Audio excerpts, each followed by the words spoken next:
Je suis ravie de vous retrouver. Nous sommes à Saint-Étienne, au musée d'art et d'industrie qui raconte notamment le passé glorieux du vélo. Et le vélo, justement, c'est le thème de cette émission. Bienvenue dans Loire Magazine.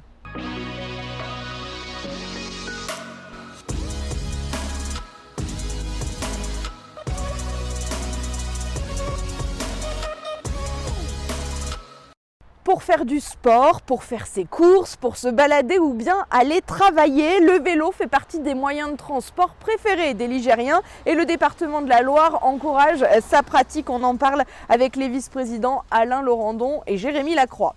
Vous découvrirez l'opération Tous en selle avec le club stéphanois Excel. Il peut vous aider à reprendre le vélo, un accompagnement personnalisé pour rouler en toute confiance sur les routes du département. En fin d'émission, nous irons du côté de Montbrison rencontrer les ados de la maîtrise de la Loire. Ils ont de la chance, ils vont à l'école, mais bénéficient aussi d'un enseignement musical de la 6e à la terminale.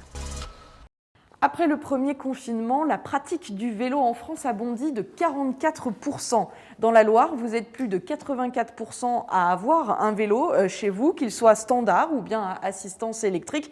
Bref, le vélo à la cote. Alain Laurendon, bienvenue dans Loire Magazine. Un peu d'histoire d'abord. Qu'est-ce qui lie tant le territoire au vélo ? Bonjour d'abord à tous les auditeurs et puis à vous-même. Qu'est-ce qui tend La Loire est au niveau historique une terre de vélo. Une terre de vélo. Tout le monde a dans sa tête une aventure ou quelque chose sur le vélo. On a encore parlé il y a quelque temps des cycles Mercier, mais on peut parler de Manu France, on peut parler du vélo qui a été quelque chose qui a fait partie de la vie quotidienne de tous les habitants de ce territoire.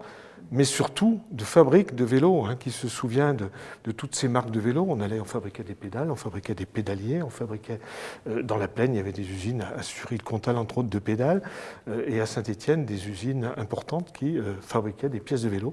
Les vélos étaient 100% français à cette époque. Et la Loire a accompagné des grands champions, de cyclisme. Voilà, des grands champions de cyclisme. On parle de Raymond Poulidor, celui qui est le plus connu, qui avait laissé son nom à un vélo dans l'usine de France-Loire, qui était dans notre département. Mais la Loire aussi est un territoire agréable pour la pratique.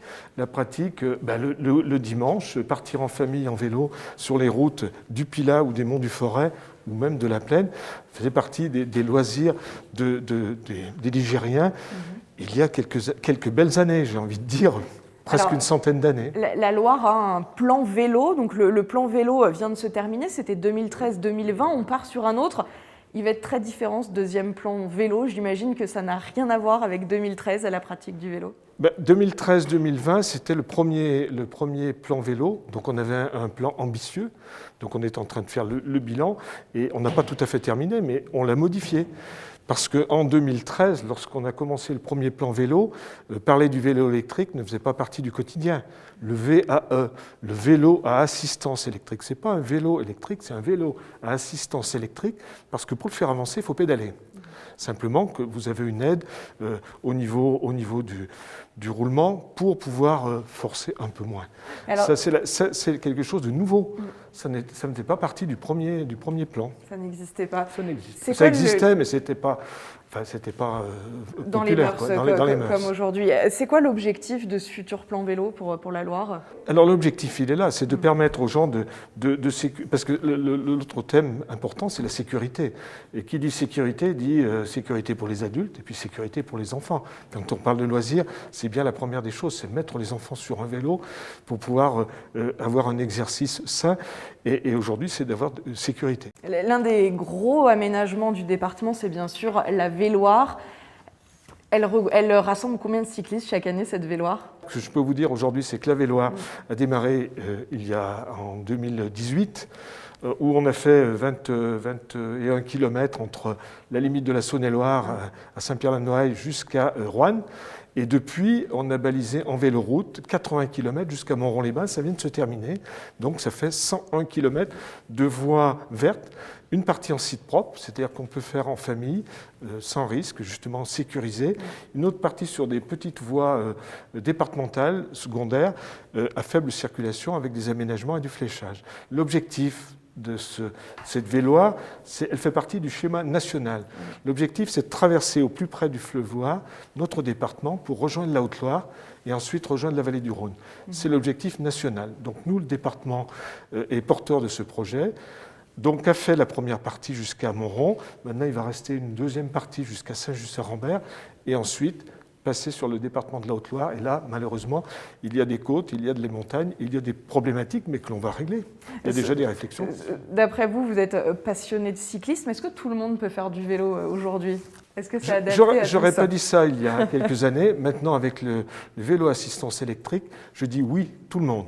Alors on s'est intéressé justement à l'opération remise en selle qui a été mise en place l'été dernier.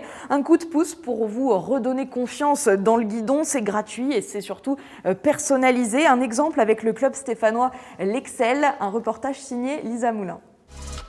Je découvre mon vélo. Ouais, c'est ça. Il est en train de nous expliquer comment enlever la roue avant pour qu'on puisse mettre le vélo dans la voiture plus facilement, dans le coffre. Là j'ai fait un tour de trop par exemple. Une séance de remise en selle, donc c'est un dispositif, on va dire, d'État qui permet à aider les gens à reprendre confiance sur leur vélo et, comme son nom l'indique, de reprendre, de se remettre en selle. C'est des choses hyper concrètes, les pneus, les freins. Et du coup, non, c'est pas très compliqué en fait, il suffit juste de se poser et de s'y mettre. Et les gens savent faire du vélo, mais ils ont besoin, on va dire, d'être rassurés. Ils ont souvent des petites lacunes techniques toutes bêtes, comme on va dire gonfler leurs pneus ou des vitesses qui craquent, qui accrochent, ils ne savent pas trop laquelle prendre. Et c'est ça, c'est de la remise en confiance. Donc si j'ai bien compris, mon système de frein sur ce type de vélo, c'est comme une voiture, c'est là. Exactement. Maintenant qu'on a vu la partie un petit peu mécanique et pratique, enfin théorique, du coup, je vous propose de passer à la pratique en allant à Méon. Aujourd'hui, on voit sur Saint-Étienne, on va dire, de nombreuses pistes cyclables en train d'arriver, mais il faut les cyclistes qui vont avec. Et effectivement, souvent les personnes n'osent pas trop utiliser leur vélo en ville. Et l'objectif de remise en selle, c'est qu'ils prennent confiance et puis n'hésitent pas à utiliser ces pistes cyclables. Mes enfants grandissent et j'ai envie de faire du vélo avec eux. Et pour le coup, voilà, je voulais qu'on soit en sécurité tous les 5. On s'inscrit sur le site et on peut participer. On va dire la séance est gratuite puisqu'elle est financée par un dispositif d'État. Donc la personne, l'élève, ne paye rien. La pratique du vélo est donc très importante dans le département et pour ça, il faut aménager les routes. Et c'est Jérémy Lacroix qui est en charge de tout ça pour le département de la Loire. Alors, 3300 km de routes départementales à peu près. L'objectif, c'est quoi? C'est de les aménager dans leur totalité pour le vélo? C'est de permettre à tout le monde de pouvoir circuler en toute sécurité. Ouais. Donc on travaille depuis déjà un certain nombre d'années sur l'aménagement de sécurité pour la pratique du cycliste, notamment sur nos routes départementales. Alors justement, quels sont les aménagements que vous mettez en place pour faciliter l'accès au vélo? Alors aujourd'hui, on est très vigilant sur notamment les traversées de routes départementales à forte circulation. On aura un projet notamment qui va se déployer dès 2021 sur Balbini, au niveau de la RD 1082, qui est une ancienne route, voilà, dans le nord du département, au niveau donc, de l'ancienne route nationale. On aura aussi un projet de sécurisation sur la RD 8 au niveau de Saint-Just-Saint-Rambert et Bonson. Donc un travail en commun aussi avec les collectivités, puisque chaque fois on travaille avec les collectivités. Les communes, les agglomérations. Voilà. Donc ça, c'est important de travailler sur cette sécurisation et les traversées cyclables. Et au niveau de la sécurité, comment vous sécurisez le passage des vélos sur les routes partagées? Alors, c'est une signalisation, un travail sur une signalisation routière importante pour qu'elle soit bien visible de loin. Et puis après, c'est du marquage au sol aussi, au niveau du marquage routier. On a aussi après un travail sur ce qu'on appelle des îlots, des bananes, pour là aussi avoir un effet visuel, à la fois d'un effet de ralentissement pour les véhicules, et puis un effet aussi pour les cyclistes, de mise en sécurité à travers des espaces qui sont prévus à cet effet. Certaines routes sont partagées, on vient de le dire, mais d'autres sont entièrement réservées aux cyclistes aussi dans la Loire. Oui, alors il y a 21 km au nord de la Loire qui ont été inaugurés en 2018. Alors sous l'impulsion d'Alain Laurendon à l'époque, qui avait porté le schéma vélo et qui réussit justement à concrétiser ce schéma vélo par 21 km. Donc pourquoi 21 km au nord de la Loire, vous allez me dire? Simplement, c'était pour se connecter à ce qu'avait fait la Saône-et-Loire. Et maintenant, à partir donc, de Roanne, on peut donc rejoindre la Saône-et-Loire et on peut même aller pour les plus courageux jusqu'à Budapest avec une voie véloroute voie verte vraiment dédiée. Très bien, merci beaucoup Jérémy Lacroix. On remercie aussi Alain Laurendon pour toutes vos réponses en espérant qu'on ait donné envie aux Ligériens de faire encore plus de vélo. Vous êtes passionné de musique, de chant ou de danse. La maîtrise de la Loire accueille les élèves de la 6e à la terminale, un enseignement partagé entre les cours classiques le matin et la maîtrise l'après-midi. Les auditions, c'est en ce moment, sur place à Montbrison, Lisa Moulin.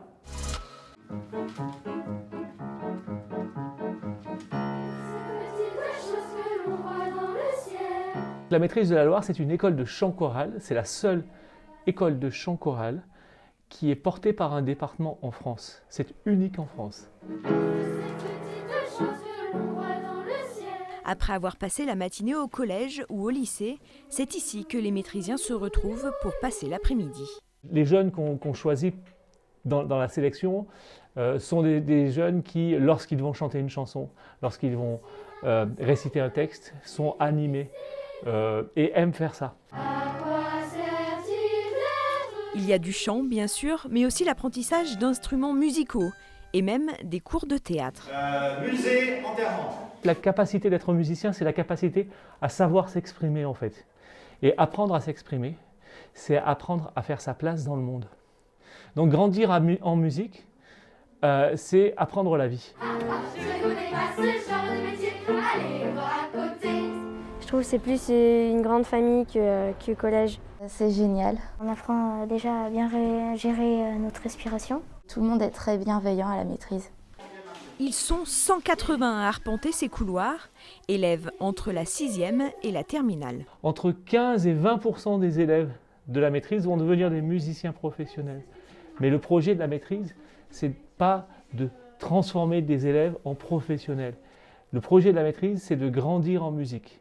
Et si vous êtes intéressé, l'audition de recrutement pour la rentrée de septembre, c'est le 27 mars prochain. C'est ouvert à tous les CM2 de la Loire et, très très important, la maîtrise de la Loire, c'est un enseignement gratuit pour tous les Ligériens.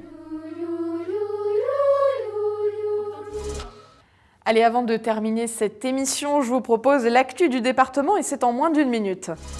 Saviez-vous que nous sommes dans le top des meilleures pizzas de France? L'enseigne Pizza Cosy arrive 2e au classement du magazine Capital dans la catégorie pizza à emporter ou livrer. Florian Mercier et son associé ont fabriqué 1,3 million de pizzas en 2020. Le siège de l'entreprise ligérienne est désormais à la Talaudière. Ça n'a pas pu vous échapper, le succès grandissant du groupe Terre Noire. Les chanteurs stéphanois enchaînent les succès. Leur dernier titre sorti en décembre s'appelle Jusqu'à mon dernier souffle. Terre Noire vient de présenter son premier album, Les Forces Contraires. Jusqu'à mon dernier souffle, je voudrais faire le bien et puis soigner les gens de cette vie qui les ronge. Enfin, avis aux passionnés de rando, le nouveau topo guide sur le GR3 vient de sortir. Il présente de nouveaux itinéraires de 2 à 12 jours, du Mont Gerbier de Jonc jusqu'aux gorges de la Loire autour du lac de Grandjean, avec un accès depuis Saint-Étienne. Le topo guide est en vente dans les offices de tourisme, les librairies et auprès des comités départementaux de randonnée pédestre. Merci de votre fidélité. Retrouvez la version papier de Loire Magazine dans vos boîtes aux lettres. Belle semaine à tous dans le département de la Loire et on se retrouve très bientôt.